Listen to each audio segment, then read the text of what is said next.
દર્શક મિત્રો, હું છું પરમાર અનિશા. તમે જોઈ રહ્યા છો લોક સામના ન્યૂઝ. તો જોઈએ આજના સમાચાર અમરેલીથી અમારા રિપોર્ટર સતીશ રાઠોડ સાથે. અમરેલી જિલ્લાના દરિયાકાંઠાના વિસ્તારોમાં જાફરાબાદ, શિયાળ બેટ અને સાંસા બંદરમાં હાલ માછીમારો માટે વેકેશનનો માહોલ જોવા મળી રહ્યો છે. ચોમાસા દરમિયાન દરિયામાં માછીમારો પર પ્રતિબંધ લાગુ થતાં આશરે 700 જેટલી ફિશિંગ બોટો કિનારે લાંગરેલી છે. આ સમયગાળાનો ઉપયોગ માછીમારો પોતાની લાખો કરોડો રૂપિયાની બોટોના રિપેરિંગ અને રિનોવેશન માટે કરી રહ્યા છે.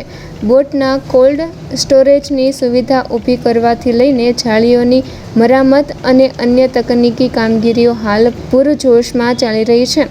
ખારવા અને કોળી સમાજના માછીમારો આ સમયે દરિયાઈ, સામાજિક અને પારિવારિક પ્રસંગો પણ પૂર્ણ કરી લે છે.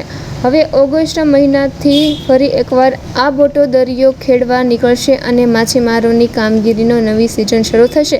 તો ફરી મળીશું એક નવા સમાચાર સાથે. ત્યાં સુધી જોતા રહો લોક સામના ન્યૂઝ.